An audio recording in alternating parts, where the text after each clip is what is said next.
Hey, what's up everybody? Crapgamer here with Crapgamer Reviews, back with another video. Thank you guys for checking it out. Please hit that like and subscribe button if you wouldn't mind.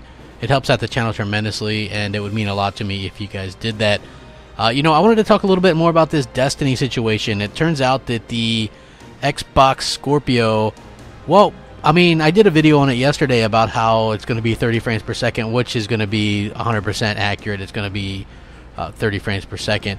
But I just thought it was interesting because the Destiny developer came out and said that the PS4 Pro didn't have enough horsepower to do 60 frames per second because it was too demanding or whatever. And obviously Bungie said they can't talk about the Scorpio version until it's officially revealed and things like that, but do not expect that to be 60 frames per second. I know, and some of you guys are going to point out that Mikey Barra tweeted out that they don't adhere to any specific developer to do frame rate parity or anything like this, but I'll read you what it says on Microsoft's XFest documents. Unfortunately, I can't show you these, but I can tell you what it says. When it and this was from this year, right? This is what they give to developers. So it says solid frame rate. Aim for frame rates to be consistent across the Xbox One family. Supports the shared multiplayer experience across devices. Single player experiences are more flexible if you have the CPU performance. So basically what they're saying is you have to have a consistent frame rate across multiplayer, with Xbox Scorpio and Xbox One, Xbox One S. So in other words, they don't want one to be 60 FPS and one 30 FPS.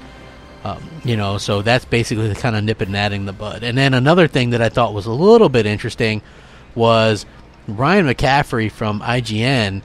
He was tweeting about this. He says, because another guy from IGN tweets, if PS4 Pro can't run Destiny 2 at 60 frames per second, then I can't imagine Xbox Scorpio will either, even if it can technically do it. And Ryan McCaffrey says, correct, no chance Scorpio gets 60 FPS. Bungie Activision will want console parity, especially in light of their marketing deal with Sony. So, if this is a thing, why is there parity? Like, this is what I want to know.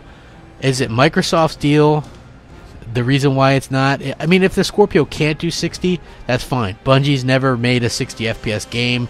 It could be just hard-coded 30. I don't know what the deal is with the PC stuff. I'm not up to snuff with what's going on with that.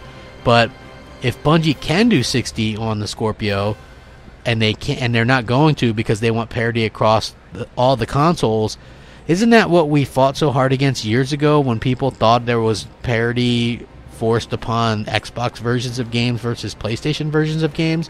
Now, I'm not saying that, I think that that's wrong. Even if you go back years ago, I said that was wrong. I said that shouldn't be the case.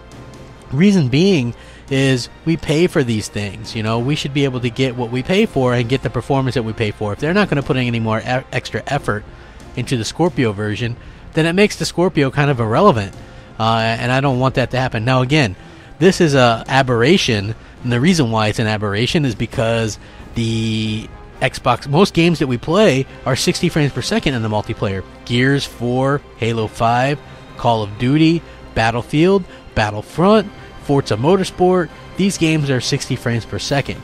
Titanfall, obviously Titanfall 2, very fluid 60 frames per second. So this is not a thing that's going to come up a lot, and I'm sure that Destiny 2 is going to look best on Xbox Scorpio when compared to the PS4 Pro, for the simple fact that they'll probably be using the high fidelity 4K textures and things like that are shared on PC.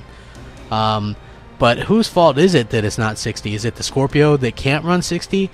Is it Microsoft's mandate saying that they've got to have frame rate parity for multiplayer games?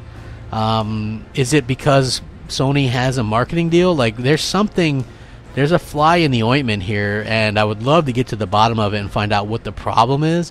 I just think that it's a little bit interesting to see that there's a few possible things, and this is one of them. I mean, really, would Bungie and Activision want console parity? Is it because of the marketing deal with Sony? Is it Microsoft's own fault?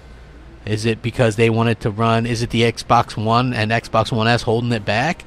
Like, is that the problem? Like, there's a lot of unanswered questions here, and I would just love the answers, and I'm sure you guys would too. I don't know, but I'm curious to hear what you guys think. Whose fault? Is it anybody's fault? Do you even care? Let me know. Sound off, rate, comment, subscribe. Thanks for watching. Rack 'em up. Crapgamer out.